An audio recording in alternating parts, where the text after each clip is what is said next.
ಇನ್ನು ಧರ್ಮಸ್ಥಳದಲ್ಲಿ ಅಸ್ಥಿಪಂಜರ ಶೋಧದಲ್ಲಿ ಎಸ್ಐಟಿ ಬ್ಯುಸಿಯಾಗಿದೆ. ಇದೇ ವಿಚಾರ ಸರ್ಕಾರ ಮತ್ತು ವಿಪಕ್ಷಗಳ ನಡುವೆ ಜಟಾಪಟಿಗೆ ಕಾರಣವಾಗಿದೆ. ಧರ್ಮಸ್ಥಳ ಬೆಂಬಲಿಸಿ ಬಿಜೆಪಿ ಎಂದು ಧರ್ಮಸ್ಥಳ ಚಲೋ ಹಮ್ಮಿಕೊಂಡಿದೆ.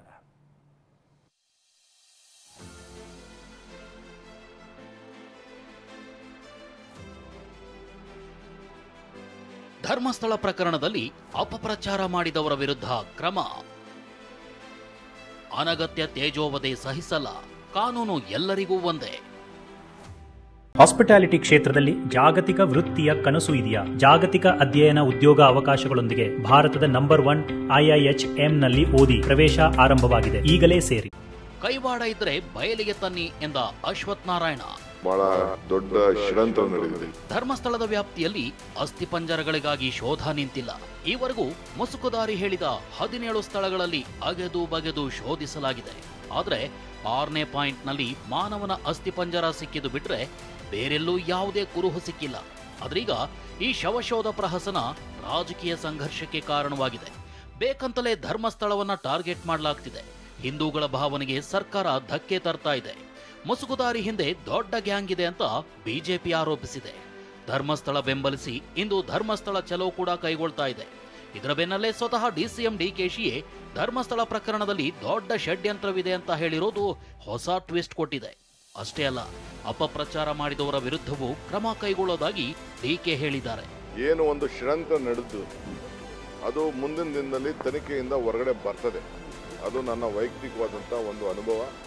ನಾಳೆ ನಮ್ಮ ಹೋಮ್ ಮಿನಿಸ್ಟರ್ ಅವರು ಅಸೆಂಬ್ಲಿಯಲ್ಲಿ ಉತ್ತರವನ್ನು ಕೊಡುವಂಥ ಸಂದರ್ಭದಲ್ಲಿ ಸೋಮವಾರ ಬಹುಶಃ ಏನು ಸತ್ಯ ಇದೆ ಆ ಸತ್ಯವನ್ನು ಈ ನಾಡಿನ ಜನತೆಗೆ ತಿಳಿಸ್ತಾರೆ ಅನ್ನೋ ಒಂದು ಆತ್ಮವಿಶ್ವಾಸ ನನಗೆ ವೈಯಕ್ತಿಕವಾಗಿದೆ. ಮುಖ್ಯಮಂತ್ರಿಗಳು ಕೂಡ ಭಾಳ ಬದ್ಧತೆ ಇದೆ. ಮುಖ್ಯಮಂತ್ರಿಗಳಿಗೆ ಯಾರು ಕೂಡ ಸುಳ್ಳು ಮಾಡಿ ಷಡ್ಯಂತ್ರ ನಡೆಸಿಸಿ ಅಪಮಾನ ಅಪಚಾರ ಯಾವುದೇ ಧಾರ್ಮಿಕವಾದಂಥ ವಿಚಾರ ಇರ್ಬೋದು, ಯಾವುದೇ ವ್ಯಕ್ತಿಗಳಿರ್ಬೋದು ಮಾಡಬಾರ್ದು ಅನ್ನೋದು ಮುಖ್ಯಮಂತ್ರಿಗಳು ಈಗಾಗಲೇ ನಮಗೆಲ್ಲರೂ ಕೂಡ ತಿಳಿಸಿದ್ದಾರೆ. ಇದ್ರೆ ಕಟ್ಟುನಿಟ್ಟಿನ ಕ್ರಮವನ್ನು ಕೈಗೊಳ್ಳಬೇಕು ಅನ್ನೋದು ಕೂಡ ನಮ್ಮ ಸರ್ಕಾರದ ಒಂದು ದೊಡ್ಡ ಚಿಂತನೆ.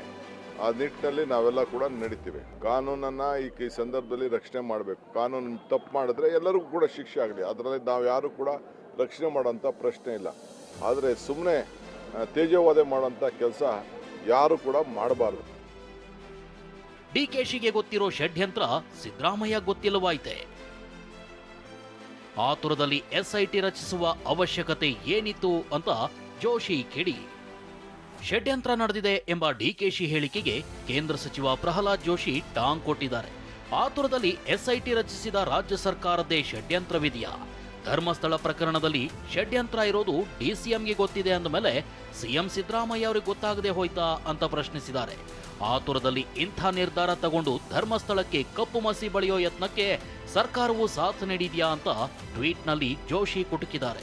ಇನ್ನು ಡಿಸಿಎಂ ಡಿಕೆ ಶಿವಕುಮಾರ್ ಹೇಳಿರೋ ಷಡ್ಯಂತ್ರದ ಮಾತಿಗೆ ಬಿಜೆಪಿ ನಾಯಕರು ಕೌಂಟರ್ ಕೊಟ್ಟಿದ್ದು, ಷಡ್ಯಂತ್ರ ಯಾರು ಮಾಡಿದ್ದಾರೆ ಬಯಲು ಮಾಡಲಿ ಅಂತ ಆಗ್ರಹಿಸಿದ್ದಾರೆ. ಉಪಮುಖ್ಯಮಂತ್ರಿಗಳು ಹೇಳಿಕೆ ಕೊಟ್ಟಿದ್ದೀರಲ್ಲ, ಈ ಕೈವಾಡ ಹಿನ್ನೆಲೆ ಇರುವಂಥ ವ್ಯಕ್ತಿಗಳನ್ನು ನೀವು ಬಯಲಿಗೆ ತರಬೇಕು.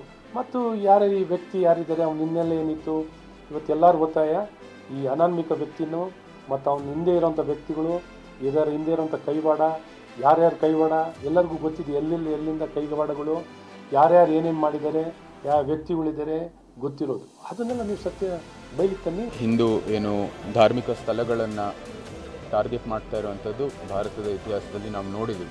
ಆದರೆ ಇವತ್ತು ಬಂದಿರತಕ್ಕಂಥ ಆರೋಪಗಳನ್ನು ತನಿಖೆ ಆಗಬೇಕಾಗಿರೋದರಲ್ಲಿ ನಮ್ಗೆ ಯಾವುದೇ ರೀತಿಯ ಅನುಮಾನ ಇಲ್ಲ.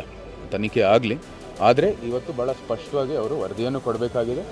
ಇವಾಗ ಎಲ್ಲ ಅವರು ತನಿಖೆಗಾಗಿ ಮಾಡಿರುವಂಥದ್ದು ಎಲ್ಲೇನು ಮಾಡಿದ್ದಾರೆ ಅದನ್ನು ಇವಾಗಲೇ ಒಂದು ವರದಿ ಬೇಕಾಗಿರುವಂಥದ್ದು ಅತ್ಯವಶ್ಯ. ಮತ್ತು ಏನು ಸಿಕ್ಕಿಲ್ಲದೆ ಇದ್ದರೆ ಅದು ಏನಕ್ಕೆ ಮುಂದುವರಿತಾ ಇದ್ದಾರೆ ಅಂತ ಅವರು ಕೂಡ ಉತ್ತರ ಕೊಡಬೇಕಾಗಿದೆ. ಒಬ್ಬ ವ್ಯಕ್ತಿಯನ್ನು ಮುಂದಿಟ್ಟು ಅನಾಮಿಕ ಅಂತೇಳಿ ಆ ಅನಾಮಿಕನಿಗೆ ಈ ಸರ್ಕಾರ ಸರೆಂಡರ್ ಆಗಿದೆ. ಅನಾಮಿಕನು SITಗಿಂತ ಮೇಲಿದ್ದಾನೆ. ನಿನ್ನೆ ನೋಡ್ತಾ ಇದ್ದೇವೆ, ಯಾರು ಆಫೀಸರ್ಗಳಿದ್ದಾರೆ ಅವರಿಗೆ ಅವನು ಡೈರೆಕ್ಟ್ ಮಾಡ್ತಾನೆ, ಹೀಗೆ ಮಾಡಿ ಅಂತ. ಅಂದ್ರೆ ಒಬ್ಬ ಕ್ರಿಮಿನಲ್ ನಾನು ಇದರಲ್ಲಿ ಭಾಗಿಯಾಗಿದ್ದೀನಿ ಅಂದಮೇಲೆ ಅವನನ್ನ ನೀವು ಅರೆಸ್ಟ್ ಮಾಡಬೇಕು. ಈ ವಿಕ್ರಮ್ ಅವ್ರ ಬೇತಾಳ ಕತೆ ತರ ಆಗಿದೆ.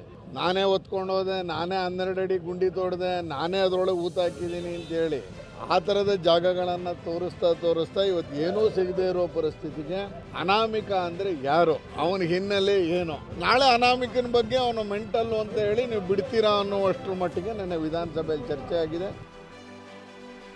ಸೋಮವಾರ ವಿಧಾನಸಭೆಗೆ ಧರ್ಮಸ್ಥಳದ ಬಗ್ಗೆ ಗೃಹ ಸಚಿವರ ಉತ್ತರ. ಇನ್ನು ಧರ್ಮಸ್ಥಳದ ತನಿಖೆಯನ್ನ ಬಿಜೆಪಿ ಹೋರಾಟದ ಅಸ್ತ್ರ ಮಾಡಿಕೊಂಡಿದೆ. ಎಲ್ಲ ಆರೋಪಗಳಿಗೂ ಸೋಮವಾರ ಗೃಹ ಸಚಿವ ಪರಮೇಶ್ವರ್ ಸದನಕ್ಕೆ ವಿಸ್ತೃತ ವಿವರ ನೀಡಲಿದ್ದಾರೆ. Bureau report, TV9.